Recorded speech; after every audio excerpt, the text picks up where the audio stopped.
al panel número 1, efectos de la pandemia del COVID-19 sobre la conformación de los gobiernos, nuevas modalidades de trabajo para la producción de servicios y su financiamiento. Contamos con el coordinador y moderador de este panel, Alejandro Duarte, presidente de la Asociación Paraguaya de Presupuesto Público, que está con nosotros, y los diversos expositores que están acá. Lisette Ramsden Ramos es directora general de la Dirección General de Presupuesto Público del Ministerio de Economía y Finanzas de Perú. Economista con experiencia en el sector público, especializada en gestión pública, con énfasis en la gestión presupuestaria, planeamiento estratégico e implementación de herramientas del presupuesto por resultados. Experiencia principal en áreas vinculadas a la gestión del presupuesto público y planeamiento estratégico. Está interesada en generar cambios en la gestión pública. Lisette, estamos en condiciones de escucharla. Listo. Bueno, mi nombre es Lisette Ramsden, soy directora general de Presupuesto Público del Ministerio de Economía y Finanzas de Perú. En primer lugar, quiero agradecerles por la invitación, por el espacio que nos permiten compartir con ustedes y, bueno, espero que sea de utilidad los datos que les vamos a compartir en esta oportunidad. ¿Ustedes me dicen en qué momento inicio? Adelante, Lisette. Estás en tu tiempo. De acuerdo, muchas gracias. Gracias, muy amables. Bueno, a ver, permítanme. Ok, listo. Bueno, en realidad lo que queríamos compartir con ustedes es un poco cuáles habían sido los retos a los que nos hemos enfrentado durante la pandemia del COVID. Y bueno, al final de la presentación, un poco lo que viene después ya de haber pasado por esta pandemia, ¿no? Uno de los mayores temas que, o sea, para nosotros cuando llegó el COVID al Perú, que fue el 14 de marzo del 2020, en realidad creo que teníamos una buena ventaja en cuanto a información. Sin embargo, para la administración pública, en los 3 niveles de gobierno que tenemos como país, esto ha significado un reto bastante importante porque había que tomar decisiones y había que adoptar determinadas medidas, y muchas de ellas se vieron un poco, digamos, se pusieron un poco lentas dada nuestra administración pública que no estaba preparada para la atención de una pandemia como la que hemos vivido. Sí creemos, y de hecho ustedes lo deben haber leído, que como país tuvimos algunas respuestas inmediatas, como son estas medidas de confinamiento. Obviamente todo ha sido ensayo-error y ha habido medidas en las que nos hemos equivocado, pero también muchas otras que consideramos han tenido una respuesta favorable. También hemos tenido la posibilidad, justamente gracias a la fortaleza macroeconómica que tenemos como país, de poder responder con recursos para poder mejorar la respuesta hospitalaria. Ciertamente también somos un país con bastantes muertes, a pesar de los esfuerzos que se hicieron, pero creo que nuevamente no solamente es un tema de recursos, sino también de cómo nosotros como administración pública estamos listos justamente para poder gestionar ante situaciones de este tipo, ¿no? Como parte también de la fortaleza macroeconómica que tenemos como país y lo que les acabo de comentar, hemos podido atender distintas intervenciones a nivel de la atención de la emergencia sanitaria. Se han podido dar bonos a la población más vulnerable que estaba viéndose afectada por estar confinada, no tener acceso a un empleo temporal por lo menos. También se han dado subsidios en distintas, a las empresas privadas para el pago de las planillas del personal. Entonces, creo que hemos hecho importantes esfuerzos a nivel de recursos, pero obviamente se ha destapado una serie de debilidades estructurales que tenemos en el país.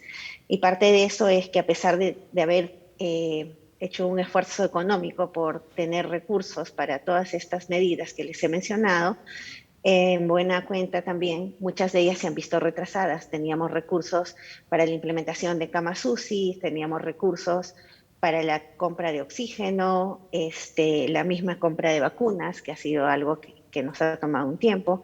Sin embargo, a pesar de ello, sí la gestión de estos recursos, la gestión propia de lo que son los procesos para la adquisición o contratación de servicios, ha sido bastante compleja y creo que eso en buena cuenta ha generado que a pesar de esta disponibilidad de recursos, no necesariamente nuestras respuestas hayan sido finalmente las más oportunas para garantizar una menor cantidad de muertes en el país, ¿no? Y finalmente el resultado son las cifras que tenemos como país.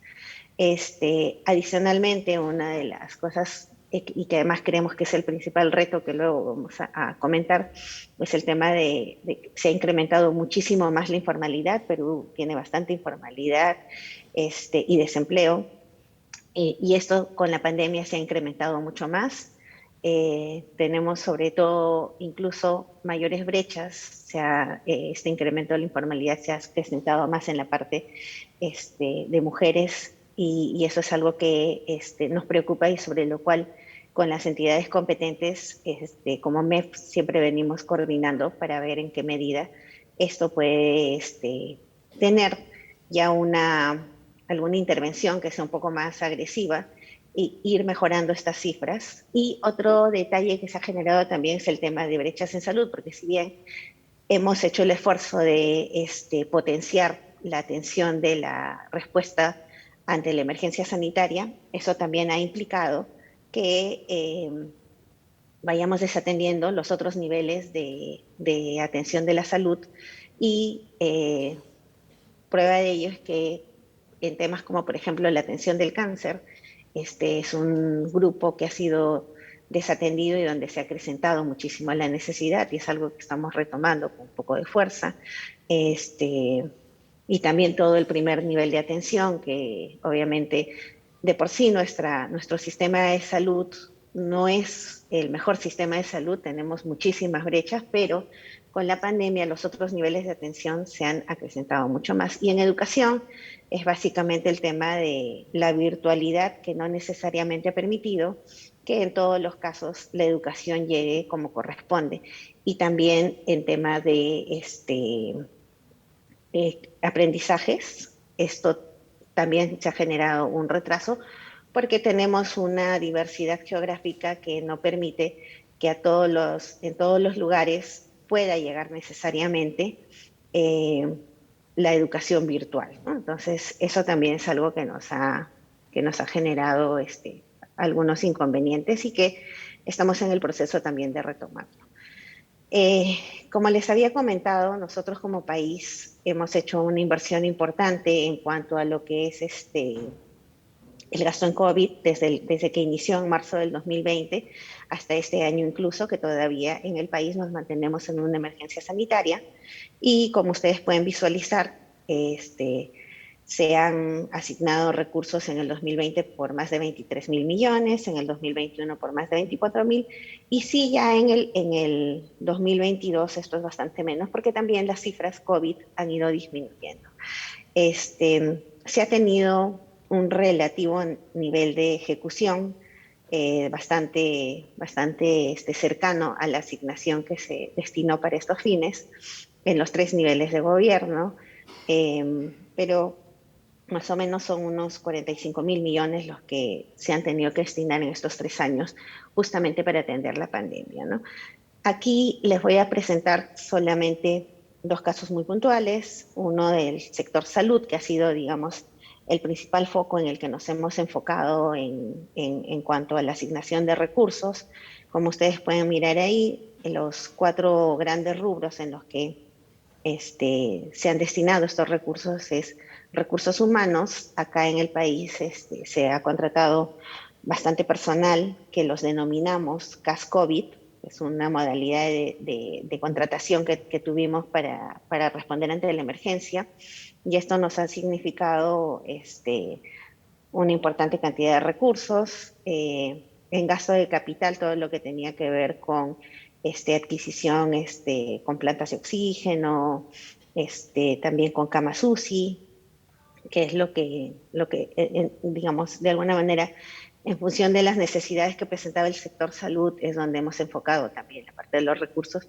La vacunación contra la COVID, de hecho, en el 2021 y el 2022 es donde hemos tenido mayor cantidad de recursos.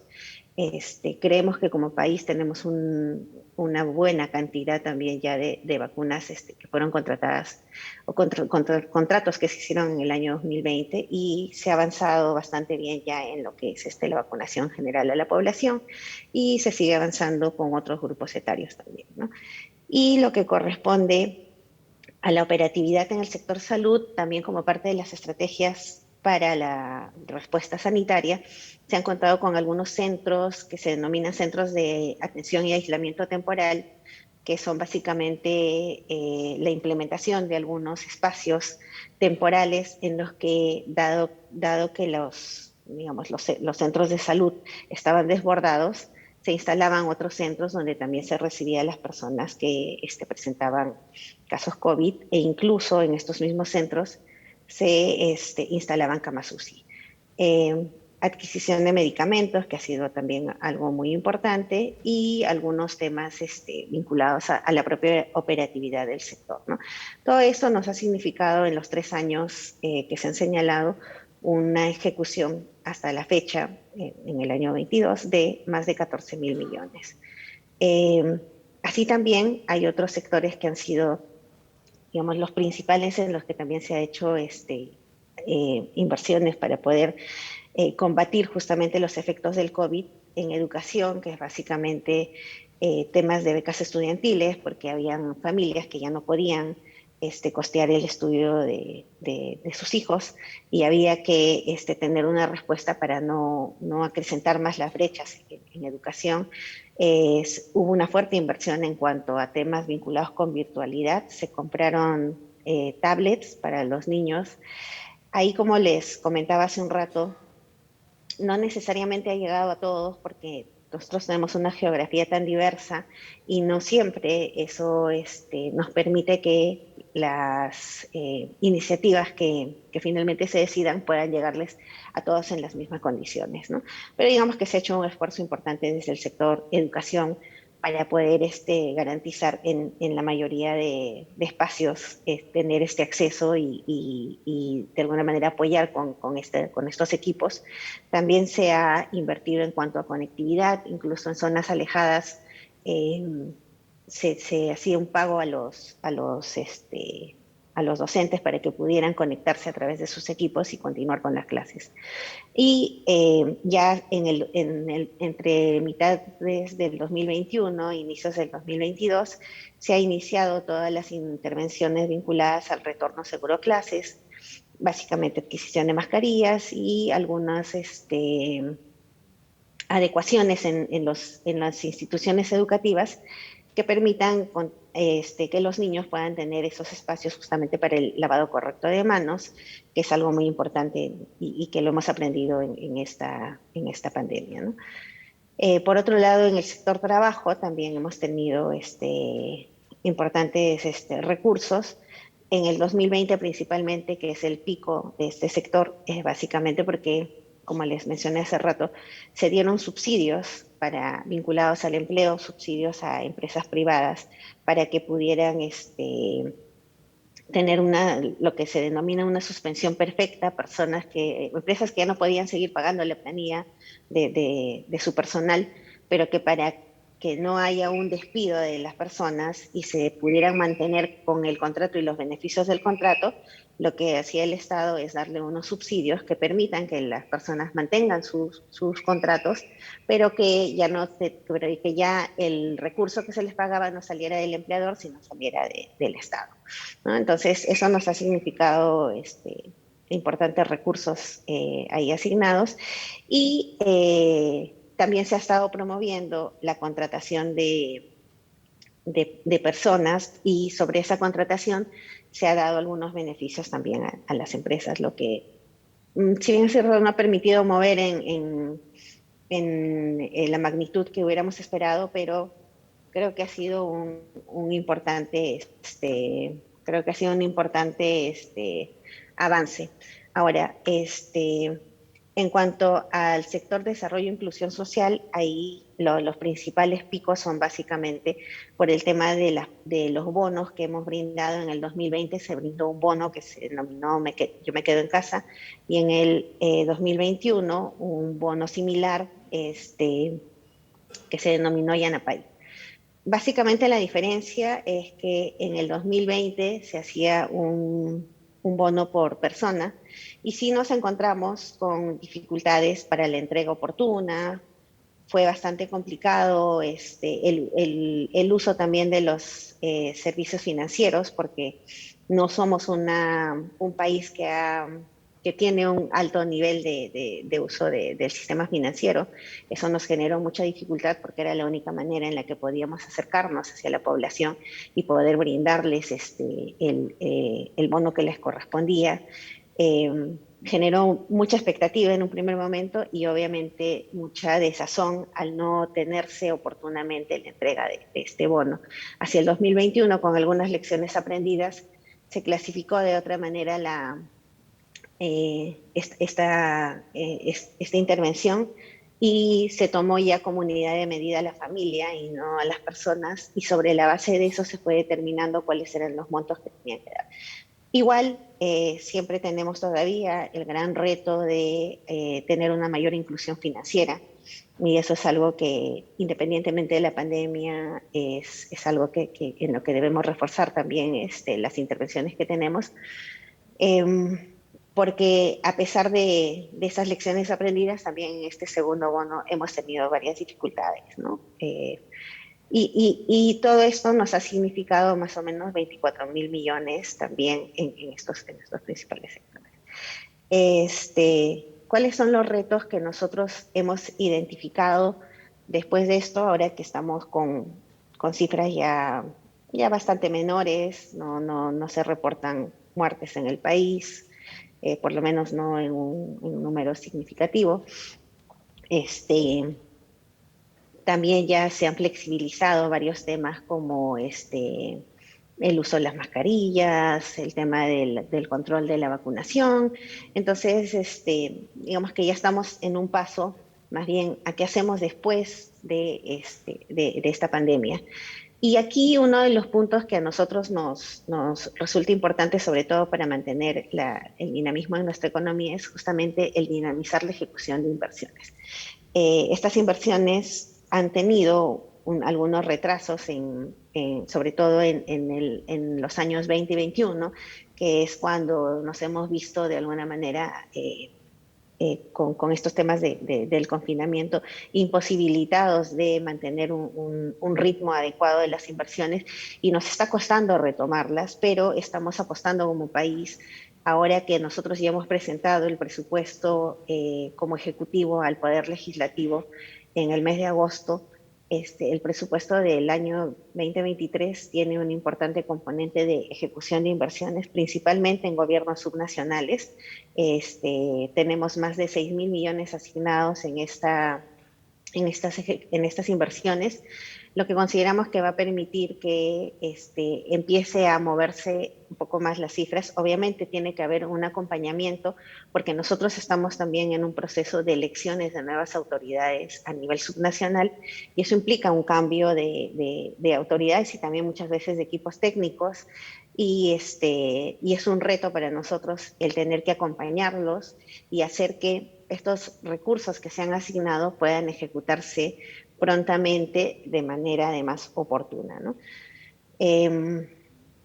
Ya les había comentado hace un momento que uno también de los retos importantes que tenemos es cómo incrementamos la productividad y la formalización laboral, sobre todo. En este tema en particular,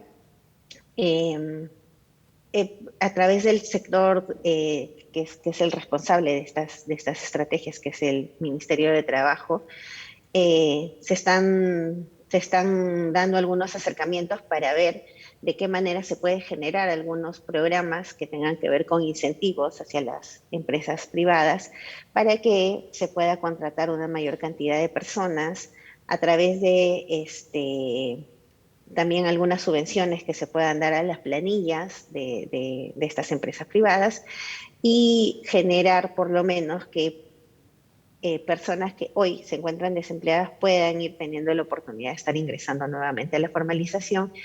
Sí, en este caso en particular, reconocemos que tenemos todavía bastante más dificultad en poder determinar necesariamente el camino para ir mejorando los niveles de formalización, pero estamos sí en un proceso constante de coordinación para poder tener una propuesta pronto y que la podamos ir impulsando, de ser posible, hacia los últimos meses de este año y con mayor fuerza en el primer trimestre del 2023. En el caso del fortalecimiento del primer nivel de atención en salud, que es uno de las, digamos, de los niveles que se ha visto más afectado por la pandemia, en buena cuenta uno de los aspectos que más se ha coordinado con el sector salud es la necesidad del personal que se requiere para este nivel de atención. Entonces, les había comentado hace un momento que en recursos humanos en salud nosotros hemos dispuesto de una cantidad importante de recursos a lo que hemos denominado los CAS COVID. Pasada la pandemia, estos CAS COVID ya no mantienen su misma condición, pero sí se requiere la misma cantidad e incluso más cantidad de gente para poder atender las brechas que tenemos en la atención en salud.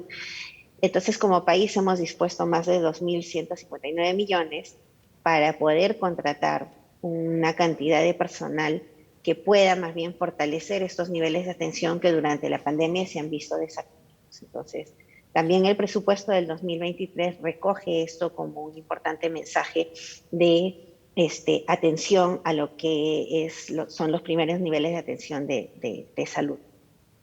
Por otro lado, también tenemos el retorno a clases presenciales y el fortalecimiento de las condiciones de aprendizaje, que les comenté hace un momento cuáles habían sido nuestras principales dificultades, y en la siguiente lámina les voy a mostrar que en la subsiguiente lámina, en el caso del sector educación es uno de los sectores que más crece y es donde más recursos se está colocando en el 2023, justamente para garantizar que nuevamente retomemos el fortalecimiento para las condiciones de un aprendizaje, ¿no? Y finalmente, algo que hemos tenido nosotros este año con muchas dificultades y que hacia el siguiente año esperamos también seguramente continuar con la atención de este sector, es el sector agrario, ¿no?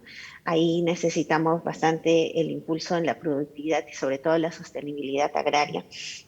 Este año, lamentablemente, a pesar de los esfuerzos nuevamente económicos que hemos tenido como país, digamos, la fortuna de poder atender todas estas iniciativas, a pesar de ello, a pesar de la disposición de recursos, sí nos hemos visto limitados también nuevamente por temas de gestión que no han permitido que, por ejemplo, este año se pueda adquirir urea para los agricultores y que de esa manera no se vea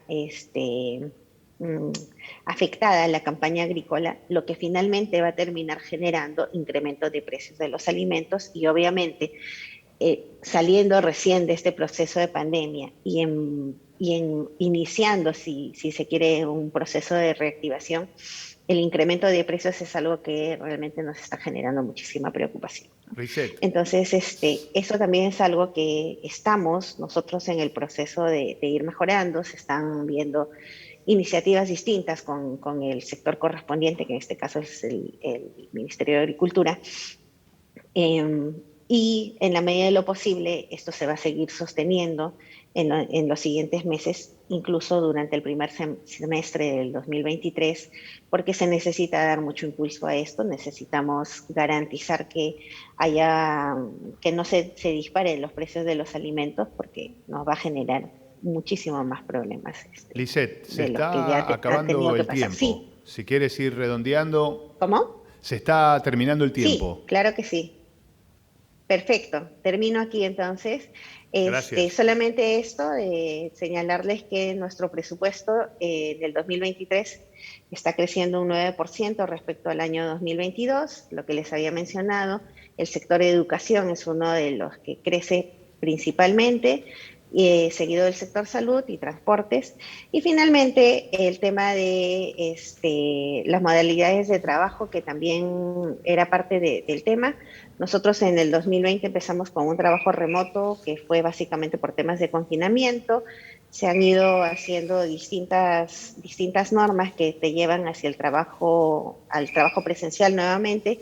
Aún mantenemos temas de emergencia que no permiten que haya una presencialidad total en el trabajo, pero también hace poco hemos aprobado la ley del teletrabajo y eso creo que es algo que nos está generando también bastante expectativa, porque creemos que sí es posible manejarnos con una ley como el teletrabajo, obviamente con reglamentación que tiene que ser adecuada, pero que es un camino para nosotros bastante importante y que de muchas lecciones que hemos aprendido justamente de la pandemia, creemos que es posible hacer una buena implementación, pero sí sabemos también que va a ser una implementación progresiva porque hay muchas cosas todavía que cambiar, ¿no? Entonces, creo que con eso cierro y les agradezco el tiempo. Muchísimas gracias, Lisette, por tu exposición. Este aplauso.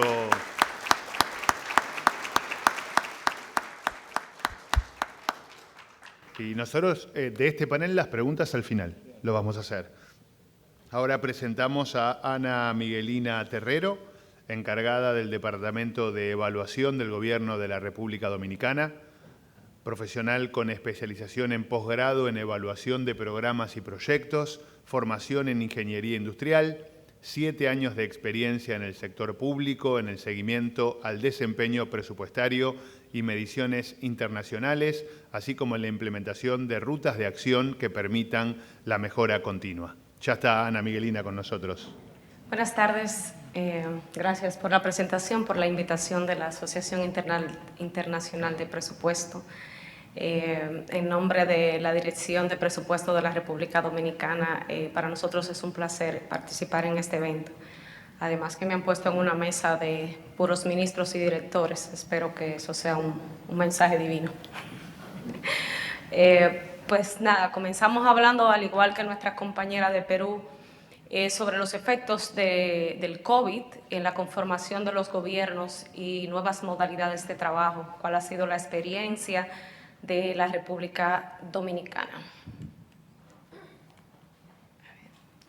Vamos a estar mirando temas específicos sobre la conformación del gobierno, del presupuesto, del sector productivo y del impacto humano que ha generado la pandemia, así como las estrategias de recuperación que han sido consideradas por nuestro país. Inicio diciendo que de acuerdo a la evaluación de necesidades de recuperación, la crisis del COVID, además de representar un impacto en el sector salud, ha generado una de las crisis socioeconómicas más graves de las últimas décadas en términos de acceso y producción de bienes y servicios, gobernanza y riesgos a nivel global. Cómo esto se traduce de manera puntual en la conformación del gobierno. En términos de estructura, las respuestas de emergencia, la República Dominicana cuenta con la Comisión Nacional de Emergencias, establecida por ley, que es un organismo que coordina toda la prevención, mitigación y recuperación en temas de emergencia. Está compuesta por 30 instituciones del Estado, donde participa también la Defensa Civil y el Centro de Operaciones de Emergencia, que son ya la parte operativa cuando suceden estos eventos. También contamos con, o hemos identificado, el perfil nacional de riesgo, que es una estimación del costo total que pueden tener los eventos de desastres. Se ha hecho en dos vertientes, tanto conforme a la experiencia sobre los desastres que ya nos han azotado, así como también cuál pudiera ser el costo máximo al que el país se pudiera enfrentar en casos de desastre. Esto es un indicador de referencia que ayuda a la toma de decisiones y a la búsqueda de instrumentos financieros. Cabe resaltar que obviamente nuestra mayor experiencia está basada en desastres naturales.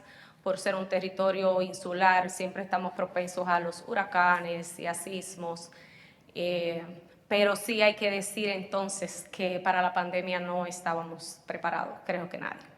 Entonces es por esto que ya de cara a enfrentar esta situación y en un ejercicio de gobernanza, se crean los gabinetes sectoriales y consejos provinciales. Estos gabinetes sectoriales es una manera de que se puedan articular todas las acciones de prevención de un sector a fin de que no se dupliquen esfuerzos, a fin de que no se dupliquen recursos en las acciones de mitigación. La verdad que ha sido uno de los ejercicios que ha tenido mayor significado y mejores resultados en el gobierno. De hecho, permanecen. Hay gabinetes sectoriales para salud, para turismo, para educación, así como otros sectores del gobierno. También el gobierno cuenta con cláusulas de emergencia. La ley de presupuesto de la República Dominicana establece que debe designarse el 5% de los ingresos corrientes a disposición del presidente para fines de calamidad, de desastres o acciones que estén justificadas.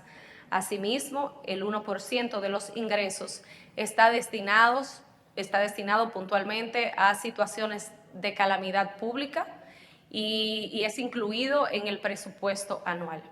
Adicional a este 1%, si así se ameritara, el Poder Ejecutivo a través del Ministerio de Hacienda puede disponer hasta el 5% del Producto Interno Bruto para atender necesidades de emergencia. Es justamente ese 5% de donde parten todos los recursos iniciales para la mitigación del COVID. En términos del presupuesto público, cómo ha incidido la pandemia, pues básicamente se tomaron acciones de mitigación sobre la focalización del gasto, acciones dirigidas a la mitigación del COVID y sobre la racionalización del gasto, restricciones administrativas sobre compras, uso de vehículos, salidas al exterior sin previa autorización. Eso se mantiene. Conste que para estar aquí también hubo que agotar un proceso de autorización desde la presidencia, o sea, las instituciones del gobierno central no pueden disponer sin previa autorización de acciones que estén restringidas, así como fiestas, promociones y remodelaciones de espacios que no estuvieran asociados a temas para mitigar la pandemia. También la República Dominicana obviamente accedió a financiamiento y acceso a líneas de créditos de crédito contingente para dar respuesta al evento. Aquí tenemos dónde estuvo nuestro gasto para la mitigación. Básicamente, creo que muy parecido a lo que planteaba nuestra compañera de Perú, asociado a subsidios para que las personas permanecieran en sus casas, asociado también para asegurar la alimentación, frenar la pérdida de empleo, vacunación, materiales, también incentivos a policías y militares, así como a los médicos. Según CEPAL, la República Dominicana ha sido el país que más gasto público destinó a combatir el COVID. Por encima de nosotros son nuestros amigos de El Salvador. Y estos efectos, en términos generales, al cierre del 2020, ascienden a unos 18.458 millones de dólares, de los cuales el 80% se está relacionado con pérdidas económicas asociadas a ingresos no percibidos y el 19.7% está asociado a gastos adicionales requeridos para la prestación de servicios públicos. Si lo vemos por sector productivo, aquí tenemos la desagregación, espero que se pueda ver ahí claramente, donde indica que justamente el sector productivo fue el más afectado, seguido del sector social.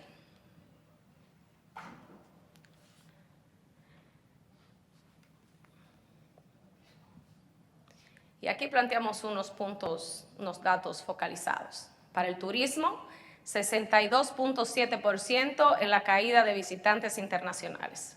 En educación, se redujo la matrícula escolar en 240,000 estudiantes, 9.5%, además de las afectaciones en la calidad educativa. Salud, reducción de 3.6 millones de consultas regulares de atención, así como 1.5 millones de estudiantes no recibieron servicios de salud preventiva. En el sector agrícola, las pérdidas ascienden a 99.6 millones de dólares. Asimismo, en el sector económico y comercial, el 73% de las pymes presentó alguna pérdida en la cartera de sus clientes. Pero también podemos verlos en términos del impacto humano. Inclusión social, 10.9% de niños y niñas menores de 5 años faltó a alguna de sus vacunas. 27.6 personas discapacitadas perdieron su trabajo. Asimismo, en términos de género, 197,000 mujeres quedaron desocupadas en comparación con 131,000 hombres. Entonces, ¿qué hemos hecho para solventar, para mitigar, para recuperarnos de toda esta situación? La estrategia de recuperación que hemos adoptado está basada en enfoques de integrabilidad y sostenibilidad. Asimismo, parte de la Estrategia Nacional de Desarrollo, que está dada por ley y es, por así decirlo, lo máximo de la planificación de República Dominicana, de donde parten todas las acciones, todos los programas. Es un plan a largo plazo vinculados a los objetivos sostenibles, de desarrollo sostenible, y asimismo se desagrega en un plan plurianual del sector público, en donde toda la planificación de las instituciones del gobierno deben estar vinculadas de alguna manera con esta planificación estratégica país. Lo que hemos realizado es, pues, tratar de reorganizar lo que era ya esa planificación y empezar a priorizar esos sectores donde hubo un mayor impacto. Me quedan 5 minutos, voy rápido. Donde hubo mayor impacto. Tenemos entonces, bueno, ahí lo doy un poquito atrás, en el sector social, ampliación de programas de protección para alimentación, para familia, para una población vulnerable, también para el cuidado y enfocado en jóvenes. Aquí se presenta que este tipo de subsidios se incrementó en un 28%. También en la salud, mejora en el salarial, en el personal médico, ampliación de capacidades, programas de atención a la salud mental que se han focalizado.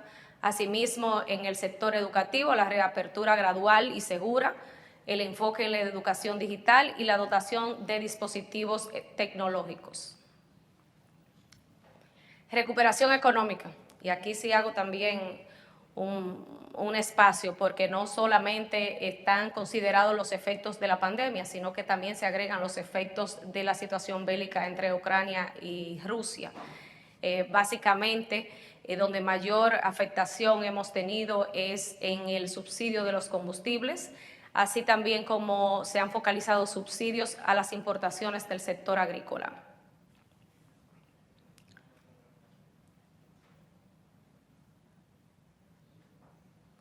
Ese es el subsidio del sector agrícola. Y aquí está un dato interesante sobre el subsidio semanal a los combustibles que ha asumido el gobierno, con un total de 543 millones de dólares hasta la fecha.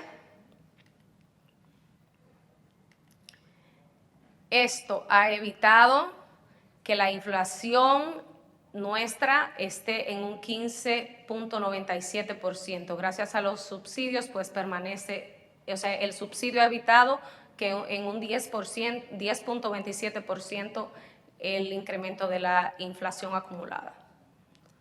Asimismo, ha evitado que al menos 240,000 personas hayan caído debajo de la línea de pobreza general.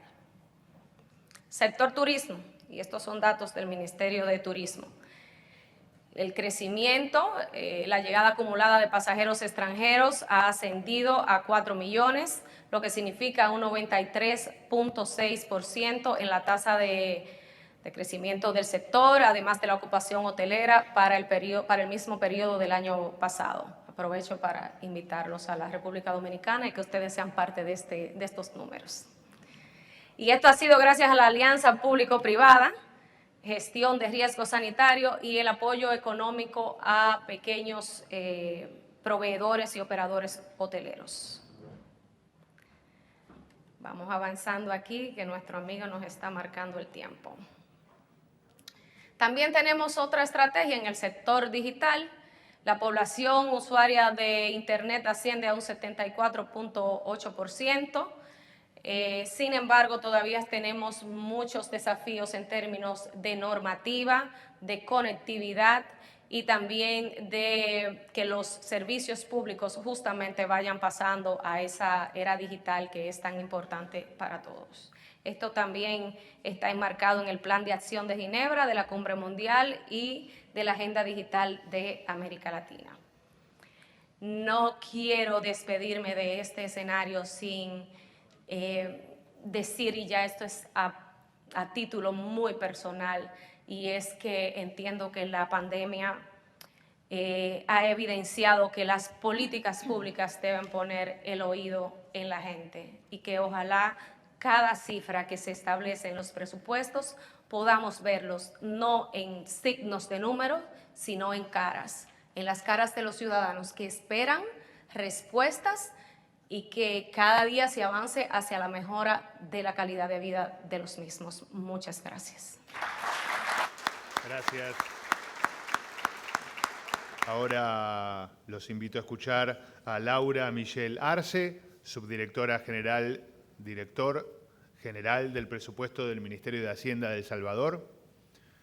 La experiencia laboral adquirida corresponde al sector público y la organización no gubernamental. En el sector público, con 16 años de experiencia, especialmente en el área económica, en lo relacionado a presupuesto público. Asimismo, en el área investigativa y analítica, orientada a estudios con enfoque de género. En la organización no gubernamental, en el marco de los derechos de la niñez y adolescencia. Laura, bienvenida. El auditorio es suyo. Gracias. Bueno, hablando un poco sobre los efectos de la pandemia por COVID-19 hizo pues muy visibles una serie de problemas estructurales a nivel global que afectan mayor parte o afectan en mayor magnitud a la población más vulnerable. Dentro de todos estos efectos que nosotros logramos identificar en nuestro país, nos dimos cuenta que teníamos unos sistemas de salud inadecuados, brechas de protección social, teníamos desigualdades económicas y una degradación ambiental. Todo esto hizo que El Salvador tuviera una caída del PIB en términos reales del 7.9%, tuvimos la contracción de las importaciones, el déficit del sector público no financiero, la reducción en el número de cotizantes de personas al seguro social, y así tuvimos la disminución de las donaciones, una serie de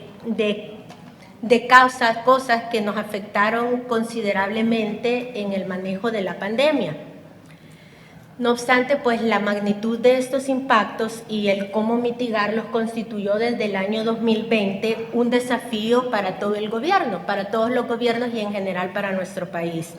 Sobre todo por lo que esto significó en materia hacendaria, ya que nosotros tuvimos un paro general de todas las actividades económicas, educativas, comerciales, portuarias, tuvimos un cierre completo, lo cual afectó enormemente el tema de los ingresos. En este sentido, pues el gobierno de El Salvador ha sido un referente en el tema del manejo de la pandemia. Nosotros en ese momento, en el 2020, igual se construyó un hospital específico para la atención del tema de COVID. Se creó, se hicieron algunas reorientaciones presupuestarias para poder tener de manera inmediata un hospital. Las vacunas pues logramos obtenerlas de manera rápida, la mortalidad fue muy baja, aún tenemos algunos casos, pero ya no tenemos los efectos que tuvimos en ese momento y que no nos generaron mucho impacto, aún en temas de salud, aún considerando que, aunado que nosotros tuvimos medidas de contención bastante fuertes, como inclusive el cierre del total del aeropuerto, tuvimos confinamiento, fueron situaciones fueron reacciones de momento, que se hicieron justo en el momento en que la pandemia se da.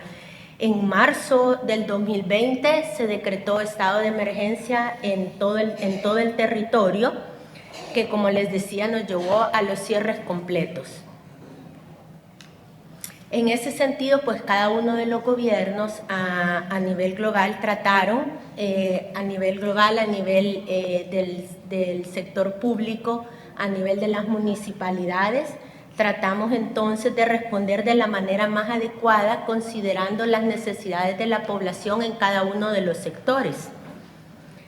A pesar de las limitaciones que teníamos en los modelos políticos y económicos existentes, se trató de todas las formas de contener los efectos de la pandemia sin menoscabar el tejido democrático y salvaguardando los derechos humanos. Como decía mi colega, el tema de considerar a las personas como tal y el efecto que estaba teniendo dentro de sus vidas el tema de la pandemia, tratamos de esa forma sin menoscabar el tejido democrático, salvaguardando los derechos humanos. Nosotros identificamos que los factores responsables o que algunos de los factores que más influyeron en el éxito de las respuestas ante la pandemia, teníamos 3 que nosotros pudimos ir identificando. Ahorita se los pongo. Bueno, esto nos lo saltamos un poco. Los factores responsables del éxito ante la respuesta de la pandemia. Teníamos la capacidad del Estado, la confianza social y el liderazgo. Es decir, que estos países o aquellos países que tenían un aparato estatal competente o que tenían un gobierno en el que la ciudadanía confía y cree en sus líderes, teniendo algunos líderes eficaces, nosotros nos dimos cuenta pues, que se ha tenido un mejor desempeño en relación a los países cuando se tienen estados disfuncionales o que existe una lucha entre los poderes. Eso hace que se deje de lado un poco lo que era el bienestar de la población. No obstante, teniendo esta capacidad del Estado donde podíamos tener el apoyo de todas las partes del sector público, fue una parte importante para lograr poder dar respuestas ante la pandemia. Sabemos, como decía mi colega igual, que fue necesario la búsqueda de financiamiento externo para poder dar atención. No obstante, se hicieron muchas reorientaciones a nivel presupuestario. También tenemos un fondo de protección de mitigación de desastres que, como ya lo veíamos, suponemos ninguno de los países estábamos preparados ante una pandemia de tal magnitud y no teníamos la capacidad para poder responder de forma monetaria.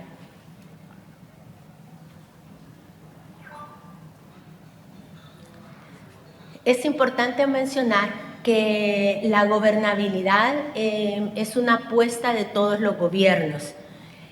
La gobernabilidad se ha convertido en la apuesta para todos principalmente para todos aquellos los gobiernos que tienen una doble debilidad. Primero, la debilidad política, ya que en muchas ocasiones no se cuenta con la correlación de las fuerzas en el Parlamento o con el respaldo legislativo suficiente para poder generar gobernabilidad. Por lo que existen dificultades a la hora de querer consensuar las políticas para poder atender todas las necesidades que debían de ser de manera oportuna. Es un poco complicado cuando no se tenía o cuando teníamos una parte de debilidad política.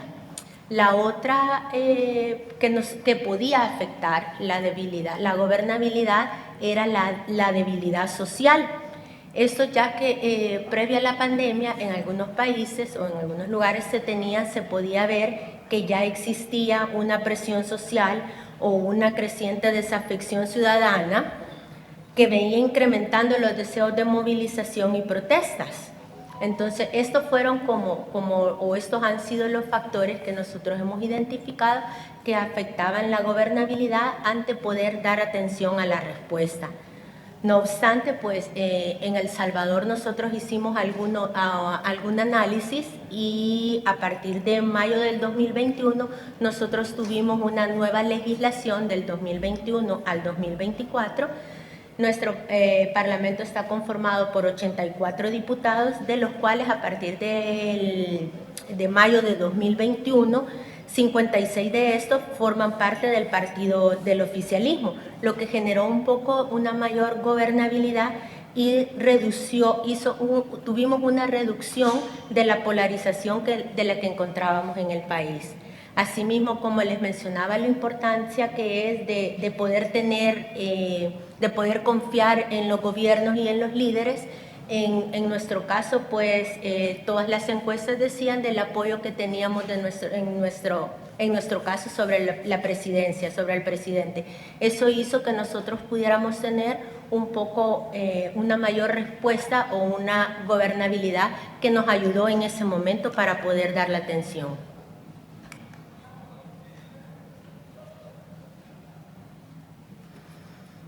En ese sentido, pues nosotros podemos concluir en cuanto a la conformación del gobierno que actualmente gozamos de un nivel adecuado de gobernabilidad, lo cual nos permite orientar la política económica hacia los sectores claves. Eso fue muy importante porque dada la gobernabilidad que teníamos, podíamos hacer o estamos logrando, ¿verdad?, lograr que las políticas económicas se estén reorientando realmente hacia los sectores que nosotros considerábamos claves y poner así en marcha la agenda de reformas estructurales para lograr un mayor crecimiento y desarrollo económico.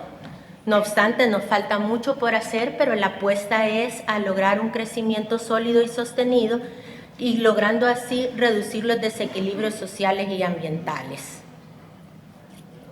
Vamos rápidamente.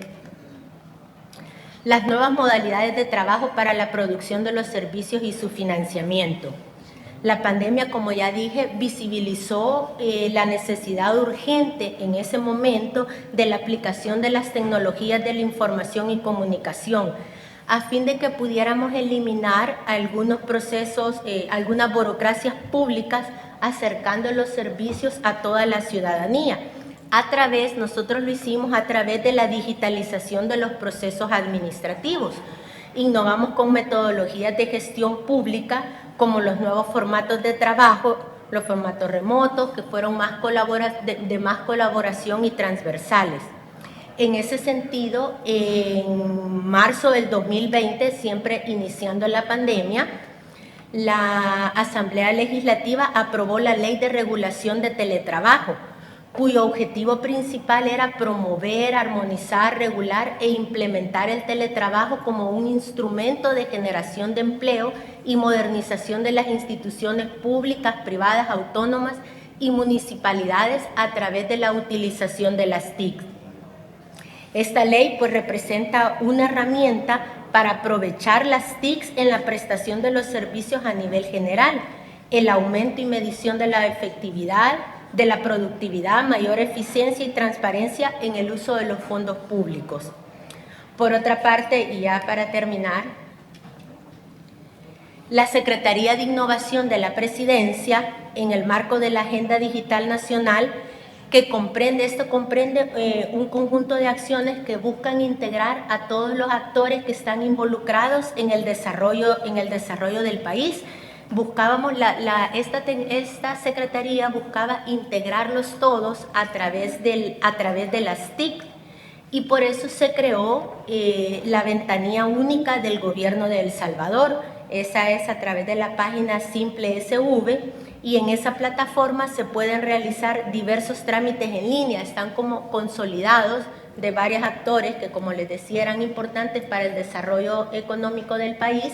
Entonces, tanto a nivel empresarial como de parte de la ciudadanía, pueden tener acceso a realizar diferentes procedimientos. En la página encuentran todo lo que se necesita, los requisitos para poder acercar los servicios a la ciudadanía.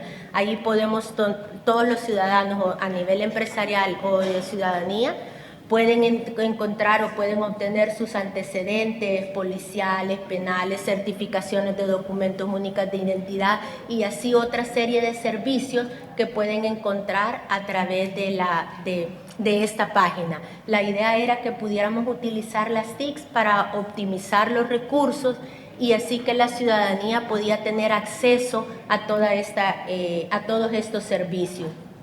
Y esta parte fue financiada con el presupuesto de la Presidencia, específicamente el de la Secretaría de Innovación. Y es así como nosotros logramos, ya a través de la aprobación de la Ley de Teletrabajo y con la nueva plataforma, la creación de la Ventanilla Única de El Salvador, logramos aprovechar las TIC para poder ir saliendo adelante de todos los efectos que la pandemia tenía.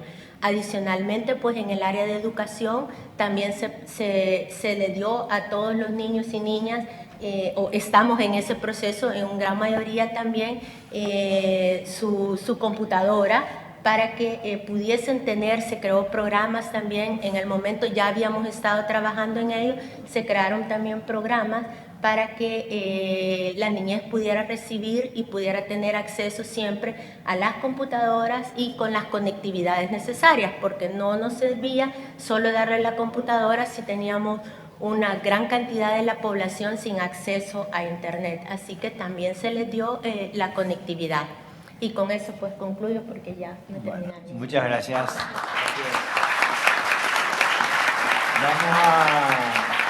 Vamos a dar opción a dos preguntas bien concretas, si las hay, antes que el cocinero se enoje.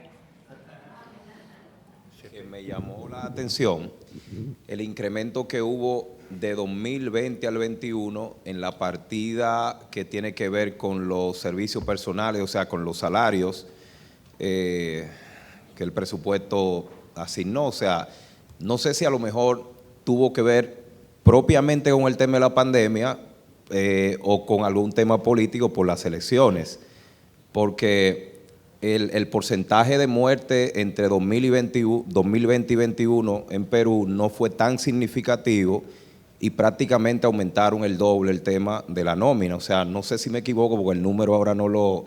Entonces, casualmente será el año de las elecciones y a veces ustedes saben lo que pasa en los países latinoamericanos. Era esa la pregunta. Bueno, vamos a enviarle esa consulta, pero yo creo que es por los servicios de salud, creo que dijo eso, por el aumento de los servicios de salud. ¿Alguna otra consulta final? ¿No la tenemos? Bueno, agradecemos tanto a la representante dominicana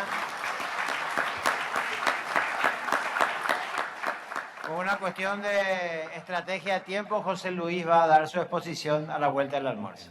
Y nos había quedado del panel la presentación de José Luis Araya Alpizar. Él es economista, trabaja en el Ministerio de Hacienda de Costa Rica como subdirector general de Presupuesto Nacional. En la experiencia profesional, viceministro de Hacienda, Ministerio de Hacienda, en varias administraciones de gobierno, vicepresidente del Consejo Deliberante de la Asociación Internacional del Presupuesto Público Director General de Presupuesto Nacional del Ministerio de Hacienda de Costa Rica, Director Representante del Ministerio de Hacienda ante el Consejo Directivo de Pensiones, Director General Administrativo del Ministerio de Hacienda y miembro del Consejo Nacional de Supervisión del Sistema Financiero en representación del señor Ministro. José Luis, el auditorio es suyo. Muchísimas gracias. Primero que todo, unas gracias a la CIP y a ustedes por permitirme estar compartiendo con ustedes. Mi presentación, tanto el resumen que les voy a hacer como la parte detallada, pues la van a tener ustedes por parte de la CIP, que se las va a hacer llegar, para que ustedes no se preocupen con el detalle de la presentación que les voy a plantear. La presentación va a ser en términos no es sobre Costa Rica, sino a nivel conceptos generales propiamente que aplicaría a cualquiera de nuestros países. Así es que con esos detalles que les comenzamos. Vamos a ver, primero que todo, la función de cualquier gobierno es buscar el bienestar de toda la población. Eso suena muy básico, pero es para eso es que existen los gobiernos, ¿no? Para buscar el bienestar de todos los ciudadanos. Por medio de que le suministra el Estado ese bienestar, por medio de una serie de bienes y servicios, ¿verdad?, que tiene que satisfacer las necesidades de los ciudadanos. ¿Cuáles son los servicios, bienes y servicios? Educación, salud, seguridad, medio ambiente, transporte, cultura, vivienda y dejo de último la protección social. La protección social es fundamental para proteger, valga la redundancia, a las personas, individuos que tienen las menos oportunidades para salir adelante en su desarrollo. ¿Cuáles y quiénes se encargan de suministrar esos bienes y servicios? Todo el aparato público que tienen cada uno de nuestros estados. Todas las instituciones que existen vienen a brindar esos bienes y servicios públicos a la ciudadanía. Los gobiernos se encargan de definir las políticas públicas. ¿Y qué son las políticas públicas? Es la detección de los problemas y necesidades que no son satisfechos por ningún sector, sino para que sea igual para todos, los debe suministrar el Estado.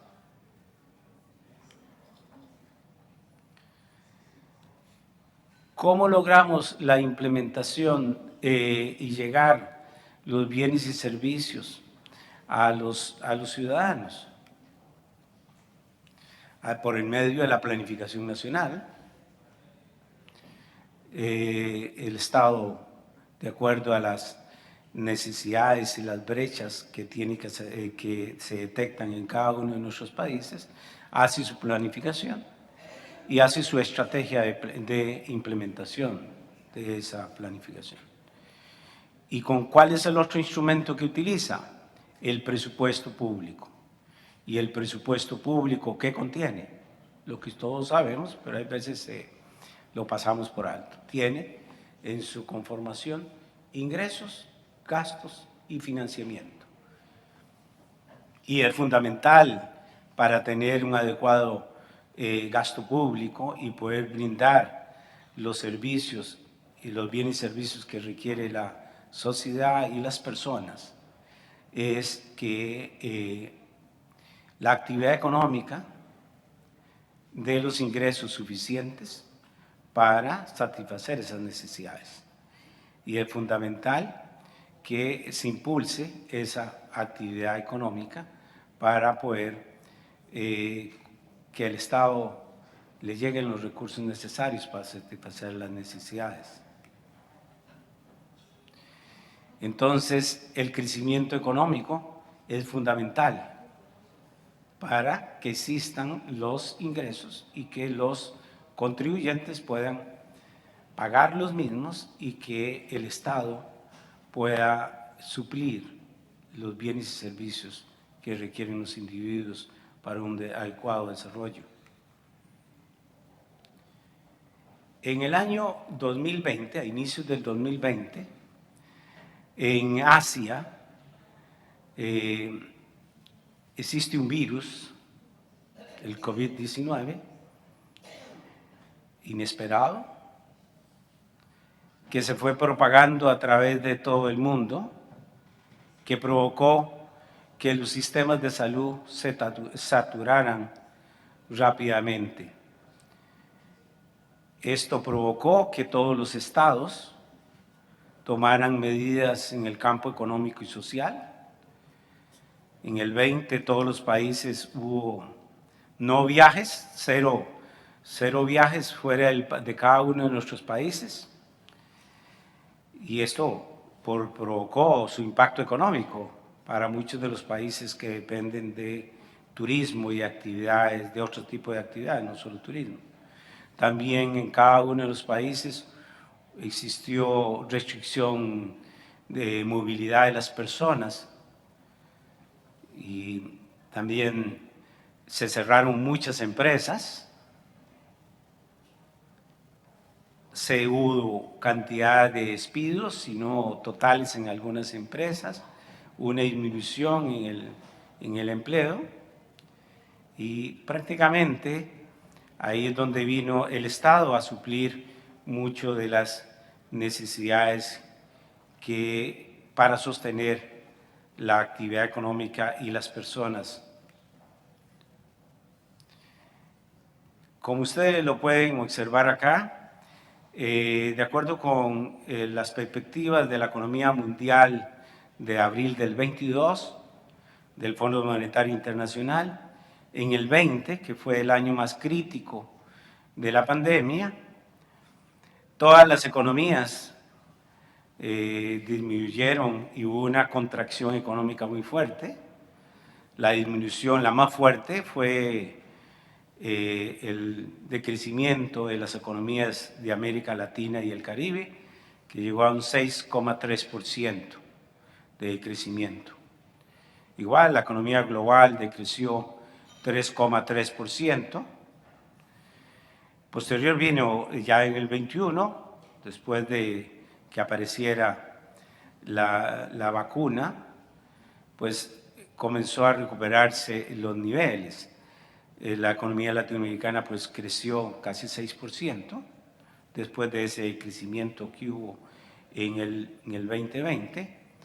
Pero después, como vamos a ver un poco más adelante, toda esta situación provocó lo que señalé ayer, ¿verdad? Esta protección de sociales y ayudas económicas a las empresas y a las personas que se generaran en el 2022 y que lo estamos viviendo, presiones inflacionarias muy fuertes, y eso agregado, como lo detallé ayer, de la subida de los precios de los granos, los metales, combustible.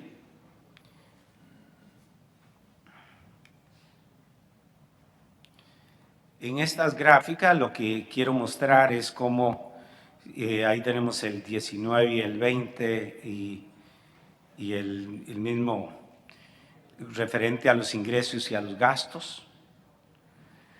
Lo que muestra ahí, no les voy a leer todo lo que quiere significar todo eso, pero lo que quiero recalcar es que en estos años los gastos, los gobiernos tuvieron que mantener los gastos, a pesar de que los ingresos cayeran, los gastos tuvieron que mantenerse precisamente para proteger al individuo y a los grupos más necesitados, dada la situación anotada anteriormente. Entonces, esto ustedes pueden notar y lo pueden estudiar después. Latinoamérica mantuvo los gastos sobre los ingresos en un 9% sobre esos ingresos. Y se mantuvieron los gastos.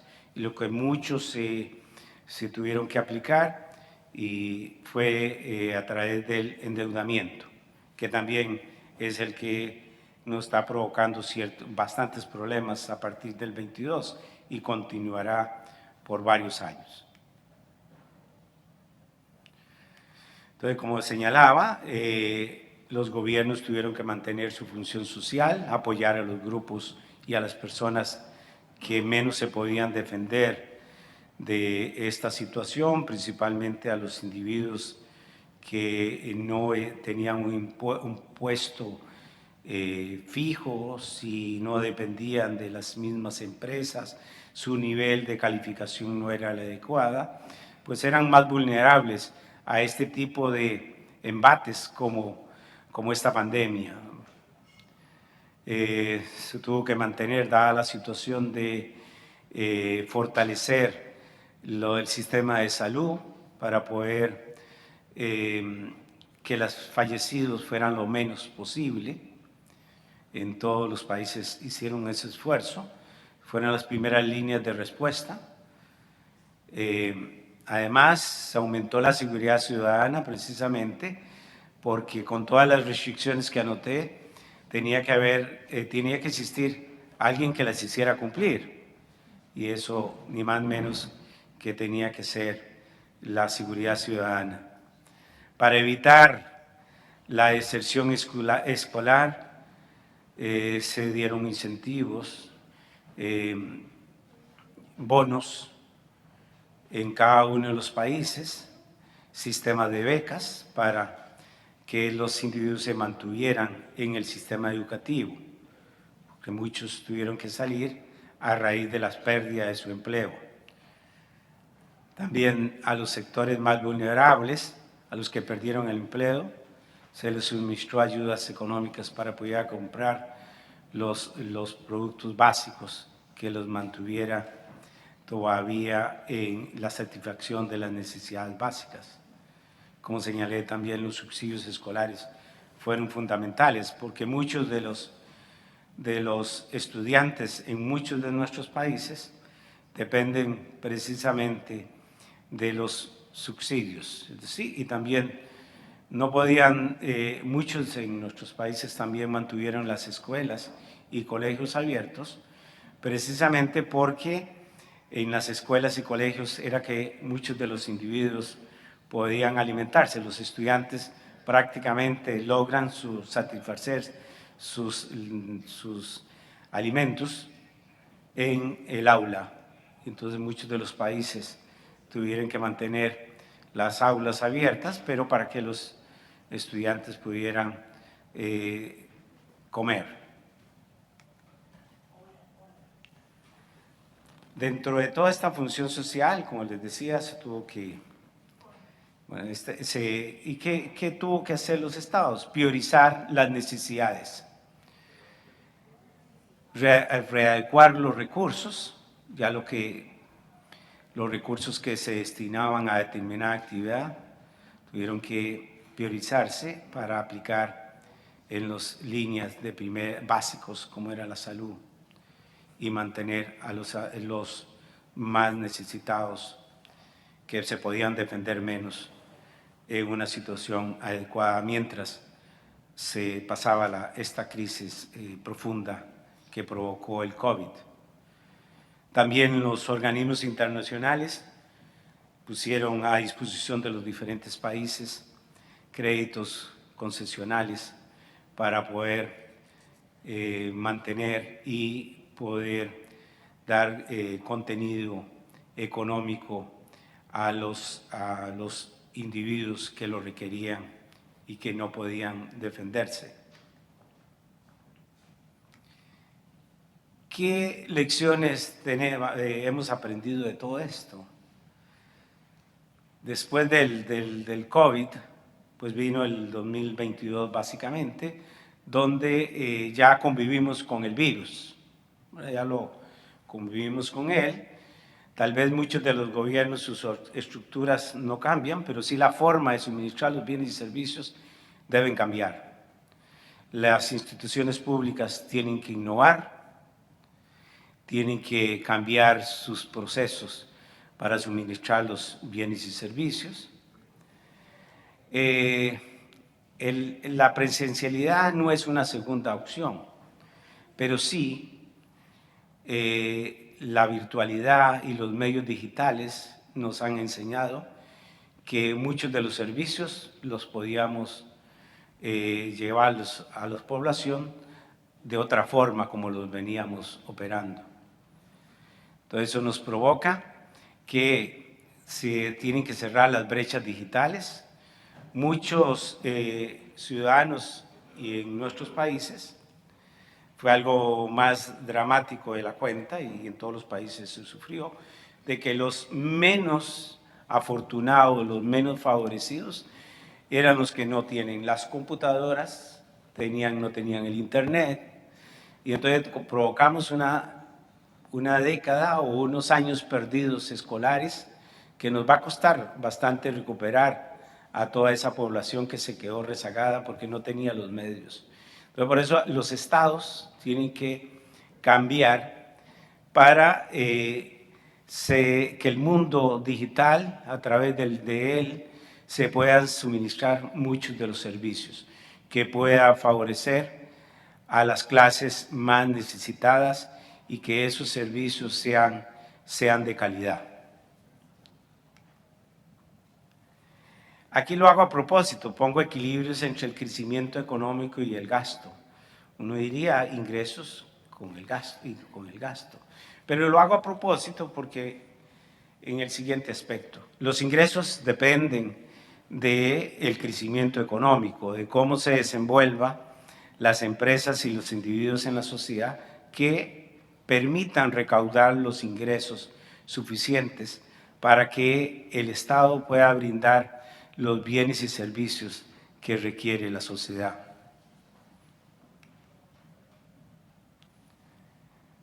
Todo esto nos genera que los estados no solo es suministrar los bienes y servicios que requieren los ciudadanos, sino que esos servicios sean de la calidad como corresponde. Nada hacemos con suministrarse bienes y servicios de mala calidad. Tienen que ser de alta calidad.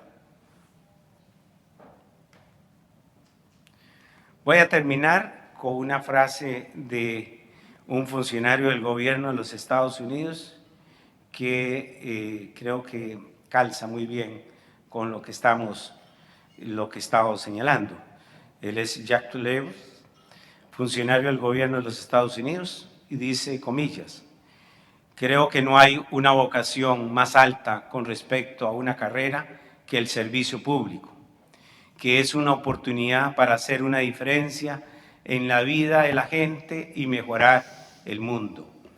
Entonces, que a nosotros nos convocan, tanto acá como en nuestros países, a que nos debemos al ciudadano.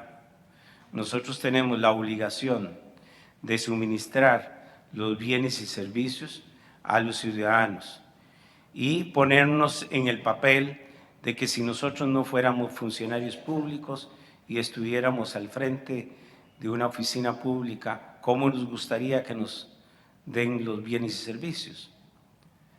Entonces, por eso es que traigo a colación esta reflexión.